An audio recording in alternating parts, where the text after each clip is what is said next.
ఏది అయినా ట్రై చెయ్యి ఆచి చికెన్ మసాలా. ఆచి చికెన్ మసాలా. చెన్నూరు మాజీ ఎమ్మెల్యే బాల్క సుమన్ అరెస్టుతో కేతనపల్లిలో తీవ్ర ఉద్రిక్తత నెలకొంది.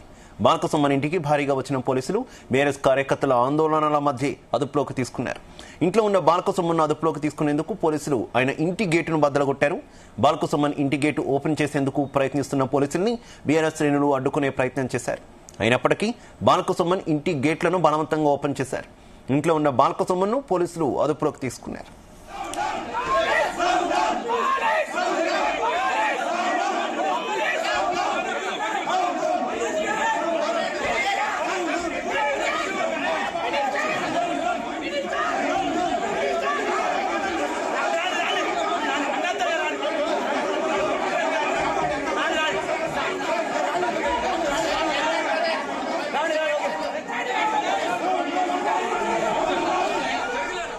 మున్సిపల్ చైర్మన్, వైస్ చైర్మన్, కౌన్సిలర్ల ఎన్నిక నేపథ్యంలో బుధవారం ఉదయం ఎక్స్ అఫీషియా ఓటు హక్కును వినియోగించుకునేందుకు వెళుతున్న మంత్రి వివేక్, ఎంపీ వంశీ కృష్ణల కాన్వాయ్పై బాల్క సుమన్ చేసిన దాడిలో విధులు నిర్వహిస్తున్న కానిస్టేబుల్ రాజేష్ పై రాళ్లు విసరడంతో తలకు గాయమై ఆసుపత్రిలో చికిత్స పొందుతున్నారు. ఇక దేవాపూర్ SHO గంగారాం ఇచ్చిన ఫిర్యాదు మేరకు 189 క్లాస్ 3, 191 క్లాస్ 2, 191 క్లాస్ 3 అలాగే 121 క్లాస్ 2, 223 RW 190 BNS సెక్షన్ల కింద కేసు నమోదు చేసి అరెస్ట్ చేశారు.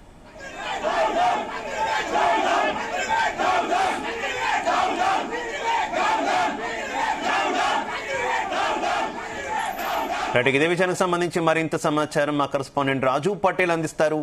రాజు పటేల్. శివ, ఏదైతే ముందు నుంచి ఊహించినట్టుగానే బాల్క సుమన్ చెప్పినట్టుగానే పోలీసులు జస్ట్ కొద్దిసేపటి క్రితం వచ్చి బాల్క సుమన్ ని అరెస్ట్ చేసి తమ వాహనంలో తీసుకెళ్లారు. సో బాల్క సుమన్ అరెస్ట్ చేసినటువంటి వెహికల్ తో పాటు ముందర ఎస్కాట్ ఒక 2 వెహికల్, వెనుక 3 ఎస్కాట్ వెహికల్స్, మొత్తం 5 నుంచి 6, ఇంకొకటి బుల్లెట్ ప్రూఫ్ సంబంధించినటువంటి ఒకటి బాలికలతో కూడిన ఒక హెవీ వెహికల్ అంటే వ్యాన్ లాంటి దాన్ని కూడా వెనుక పెట్టుకున్నారు. సో ఈ 6 వెహికల్ తోటి ముందు 2 వెహికల్స్, మధ్యలో బాల్క సుమన్ అరెస్ట్ చేసినటువంటి పోలీస్ ఇన్నోవా కారు, తర్వాత 2 ఇన్నోవాలు, తర్వాత ఒక వ్యాన్, కంప్లీట్ కూడా 6 వెహికల్స్ వెళ్ళిపోయి 6 వెహికల్స్ వెళ్లిపోయిన వెంబడినే ఇమీడియట్లీ బాల్క సుమన్ ఇంటి వద్ద ఉన్నటువంటి బీఆర్ఎస్ పార్టీ సంబంధించిన కార్యకర్తలు, నాయకులు ఎవరు కూడా ఈవెన్ బైక్ల పైన వెళ్లకుండా, వెహికల్స్ పైన వెళ్లకుండా కంప్లీట్ గా పోలీసులు కూడా బారికేడ్లు పెట్టి అడ్డంగా ఉండి ఎవరిని కూడా ఒక్కరిని కూడా బయటికి వెళ్లకుండా కంప్లీట్ గా రౌండ్ అప్ ఎన్ని వేస్ అవుతుంటాయో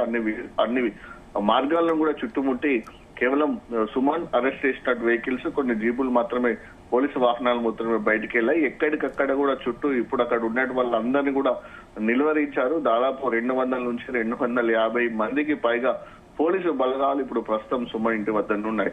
సో అరెస్టు చేసినటువంటి సుమన్ ను తీసుకెళ్తున్నారు. అయితే అరెస్టు చేస్తున్నటువంటి క్రమంలో మాత్రము హెవీ హై టెన్షన్ వాతావరణం నెలకొంది. శివ, అసలు అక్కడ ఉన్నటువంటి సిచ్యువేషన్ చూస్తే ఏం జరుగుతుంది, పోలీసులు కనుక లాఠీ చార్జీ చేసినా, ఒకవేళ తొక్కిసలాట జరిగినా సరే దాదాపు 10-15 మంది చనిపోయే అవకాశము, 20-30 మందికి గాయాలయ్యే అవకాశం ఉంది. అంటే హెవీ క్రౌడ్, చాలా తక్కువ స్పేస్ ఉంది, పబ్లిక్ ఎక్కువ ఉన్నారు. పోలీసులే దాదాపు లోపల ఉన్నటువంటి పోలీసు బలగాలే దాదాపు 100 నుంచి 150 లోపల ఉన్నారు. సో బీఆర్ఎస్ శ్రేణులు కూడా అంతే మాత్రం దాదాపు 150 మంది వరకు వాళ్ళు ఉన్నారు. సో కంప్లీట్ గా కూడా కిక్కిరిసిపోయింది. కనీసం శ్వాస తీసుకోవడానికి కూడా అవకాశం లేనటువంటి పరిస్థితి అక్కడ ఉంది. అంత హై టెన్షన్ వాతావరణం.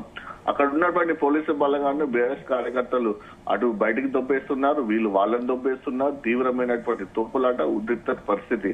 సో ఏదైతే మొదటి మెయిన్ గేట్ ఉంటుందో, మెయిన్ గేట్ వద్ద నుంచి గేటును కంప్లీట్ గా బలవంతంగా ఓపెన్ చేసుకుని లోపలికి వచ్చినటువంటి పోలీసులకు కంప్లీట్ గా కూడా ఇంటి మెయిన్ డోర్ వద్ద కంప్లీట్ గా కూడా ఇట్లా కంప్లీట్ కొంతమంది కూర్చున్నారు, కొంతమంది అడ్డం ఉన్నారు. ఇట్లా వర్ష ప్రకారం ఉండి ఎట్టి పరిస్థితులకు కూడా లోపలి పోయకుండా చేతులు అడ్డం పెట్టినటువంటి సిచ్యువేషన్. సో ఆ సిచ్యువేషన్ కనుక చూస్తే కంపల్సరీ వాళ్ళందరినీ లాఠీ చార్జ్ అయినా కొట్టాల్సి ఉంటుంది, లేకుంటే వాళ్ళందరినీ కూడా ఈడ్చుకుంటూ వెళ్ళి బయటకు పంపించాల్సి ఉంటుంది. సో అక్కడ ఉన్నటువంటి బెల్లంపల్లి ఏసీపీ రవికుమార్, మందమరి సిఐ పర్స రమేష్, అలానే మరొక సీఎం బన్సిలాలు, మిగతా ఎస్ఐలు అందరూ కూడా కాస్త సమయాన్ని పాటించి వాళ్ళందరినీ మెల్లమెల్లగా వాళ్ళని తోచుకుంటూ, వాళ్ళని దొబ్బుకుంటూ మెయిన్ డోర్ వద్దకు వెళ్ళడం జరిగింది. మెయిన్ డోర్ వద్ద వెళ్ళి అక్కడ డోర్ ని కొట్టి లోపల ఉన్నటువంటి సుమన్ కూడా ఫోన్ చేయడం, మాట్లాడము, కంపల్సరీ సహకరించాలన్నటువంటి చెప్పడంతో కాస్త దాదాపు ఒక 30 నుంచి 40 నిమిషాల పాటు టెన్షన్ వాతావరణం, ఉద్రిక్తత పరిస్థితి, ఏం జరుగుతున్నటువంటి తెలియని పరిస్థితులలో కూడా చివరికి పోలీసులు లోపలికి వెళ్ళాలి. లోపలికి వెళ్ళిన డోర్ తీయడం తోటే పోలీసులు అయితే ఎంతమంది వెళ్ళారో పోలీసులను దోచుకుంటూ ఇటు బీఆర్ఎస్ పార్టీ నుంచి నాయకులను, కార్యకర్తలను పోలీసులు దొబ్బడము, వీధిని వాళ్ళు దొబ్బడము. సో మొత్తానికైతే కంప్లీట్ గా అయితే లోపలికి వెళ్ళిపోయి లోపల ఉన్నటువంటి కార్యాలయంలో ఇంట్లో ఉన్నటువంటి బాల్క సుమన్ అయితే పోలీసులు అరెస్టు చేశారు. అరెస్టు చేసే క్రమంలో కూడా తీవ్రమైనటువంటి ఉద్రిక్త పరిస్థితి నెలకొనడంతో చివరికి చేతుల పైన ఒక వెనుక వైపు అతడు బాల్క సుమన్కి అటు తల వైపు ఏమో పార్టీకి సంబంధించినటువంటి ముఖ్య నాయకులు 2-3 ఉన్నారు. సో నడుము భాగం నుంచి కింది వరకు 5-6 మంది పోలీసులు కంప్లీట్ గా కూడా ఇట్లా ఎత్తుకున్నారు. చేతుల మీదనే బాల్క సుమన్ని ఎత్తుకొని మోసుకుంటూ వచ్చాడు. అక్కడ రూమ్ల నుంచి లోపల ఉన్నటువంటి రూముల నుంచి మెయిన్ డోర్ వరకు రావడానికి దాదాపు ఒక 3 నుంచి 4 నిమిషాల టైం పట్టింది. సో అంత క్రౌడ్, అంత హెవీ పబ్లిక్ మధ్యన, అంత తీవ్రమైనటువంటి ఉద్రిక్త పరిస్థితుల మధ్యన బాల్క సుమన్ని బయటికి తీసుకురావడం జరిగింది. బయటికి తీసుకొచ్చి కంప్లీట్ గా కూడా పోలీసులు ఎత్తుకున్నారు. పోలీసులు ఎత్తుకొని ఇట్లా మోసుకొని వెళ్ళి వెహికల్ లో పడేయడం జరిగింది. వెహికల్ లో కూర్చున్నబెట్టారు. ఇన్నోవా వెహికల్ లో కూర్చున్నబెట్టి బాల్క సుమన్ తరలించారు. సో ఎప్పుడైతే వెహికల్ లో సుమన్ ని కూర్చున్నబెట్టారో అప్పుడు ఇమీడియట్లీ ఇక్కడ మెయిన్ గేట్ ని కూడా క్లోజ్ చేశారు. ఆ వెహికల్స్ వెళ్ళిపోయిన తర్వాత అరెస్ట్ చేసిన వెహికల్స్, ముందు ఎస్కార్ట్ 2 వెహికల్స్, తర్వాత మరొక 2 ఎస్కార్ట్ వెహికల్స్, ఒకటి వ్యాన్, ఎక్కువ మొత్తంలో 20 నుంచి 30 మంది ఆందోళన చేస్తే ఎక్కించుకునే విధంగా ఒక వ్యాన్, అందులో కూడా భద్రతా బలగాలు వాళ్ళు కంప్లీట్ గా కూడా హెల్మెట్స్ పెట్టుకొని, లాఠీ చార్జ్ పెట్టుకొని పూర్తి స్థాయిలో ప్రొటెక్షన్ ఉన్నటువంటి బలగాలు ఒక 20-30 మంది వెనుక వెహికల్ లో ఎక్కి కూడా వెళ్ళిపోవడం జరిగింది. ఇమీడియట్ ఇక్కడ ఉన్న వాళ్ళందరూ రౌండ్ అప్ చేసి ఆ వెహికల్స్ ఫాలోఅప్ కాకుండా కూడా అక్కడ రిస్ట్రిక్షన్స్ పెట్టడం జరిగింది. సో ఏదైతే మార్నింగ్ నుంచి అనుకుంటున్నామో శివో, సో ఆ తతంగం అంతా కూడా బాల్క సుమన్ అరెస్ట్ కు సంబంధించినటువంటి రంగం ఏదైతే ఉందో నిన్న నుంచి అనుకుంటున్నది అది ఈ రోజు కాక కొద్దిసేపటి క్రితమే పూర్తయిందని చెప్పవచ్చు. అరెస్టు తథ్యము, ఖచ్చితంగా అరెస్ట్ చేస్తారు. కానీ పోలీసులు నా పైన పెట్టినటువంటి కేసు ఏంటో చెప్పలేదు. కేసుకు చెప్పడానికి వస్తారు కావచ్చని సుమన్ అనుకున్నారు. కానీ అరెస్టు చేస్తారనే విషయం అయితే ఖచ్చితంగా సుమన్ కు తెలిసినటువంటి పరిస్థితులలో ఎట్టకేలకు బాల్క సుమన్ అరెస్ట్ చేసి పోలీసులు తీసుకెళ్తున్నారు. అయితే కేసు మాత్రం రామకృష్ణపూర్ పోలీస్ స్టేషన్ పరిధిలో నమోదైంది. సో మరి ఇక్కడికి తీసుకెళ్తారా, మరి వేరే పోలీస్ స్టేషన్ తీసుకెళ్తారా తెలియదు. అరెస్ట్ చేసినటువంటి బాల్క సుమన్ కంప్లీట్ గా కూడా కోర్టులో హాజరుపరచాల్సి ఉంటుంది కాబట్టి ముందు స్టేషన్ కి వెళ్ళి అక్కడ సంతకాలు తీసుకొని హాస్పిటల్ తీసుకెళ్లారు. హాస్పిటల్ తీసుకెళ్లి అక్కడ టెస్టులు చేస్తారు. వైద్య పరీక్షలు నిర్వహించిన అనంతరము తిరిగి మళ్ళీ జడ్జి ముందు ప్రవేశపెడితే జడ్జి సెక్షన్స్ ప్రకారం, కేసు ప్రకారము బెయిల్ ఇస్తాడా లేకుంటే రిమాండ్ చేస్తాడా అనేది చూడాల్సింది శివ. రైట్. ఈ నేపథ్యంలో ప్రస్తుతం బాల్క సుమన్ అరెస్ట్ నేపథ్యంలో బీఆర్ఎస్ అగ్రనాయకులు ఎవరైనా అక్కడికి చేరుకునే సిచ్యువేషన్ ఏమైనా ఉందా? యా శివ, ఇప్పుడు ఆల్రెడీ రాష్ట్ర స్థాయి నాయకులకు సమాచారం ఉంది. ఎందుకంటే నిన్న కూడా నైట్ లో కూడా ఫోన్ లో మాట్లాడడం జరిగింది. సుమన్ కేటీఆర్ తో హరీష్ రావుతో కూడా మాట్లాడడం జరిగింది. కేటీఆర్, హరీష్ రావు కూడా కేసీఆర్ దృష్టి కూడా ఈ విషయం తీసుకెళ్లడం జరిగింది. సో కేసీఆర్ కూడా చూద్దాం, పోలీసు కేసులు పెడతారు, ఎట్లా అరెస్ట్ చేస్తారు.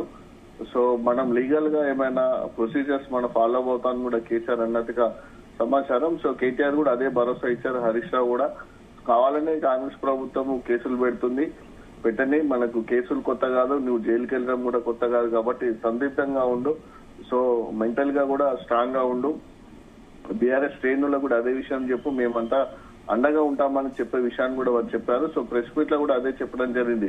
సో చెన్నూరు నియోజకవర్గ కార్యకర్తలు, ప్రజలు ఎట్టి పరిస్థితుల్లో కూడా మీరు ఆందోళన చెందవద్దు, భయపడద్దు, ఆధైర్యపడకండి. కంప్లీట్ గా కూడా రాష్ట్ర నాయకత్వం మీకు అండగా ఉంటుంది. రాష్ట్ర స్థాయి నాయకులు ఇక్కడికి వస్తారు. దాంతో పాటు చెన్నూరు పక్కనటువంటి బెల్లంపల్లి మాజీ ఎమ్మెల్యే దుర్గం చిన్నయ్య గాని, మంచిర్యాల మాజీ ఎమ్మెల్యే దివాకర్ రావుతో పాటు మంచిర్యాల జిల్లాకు సంబంధించిన నాయకులు, ఉమ్మడి ఆదిలాబాద్ జిల్లాకు సంబంధించిన నాయకులు కూడా మీకు అందుబాటులో ఉంటారు.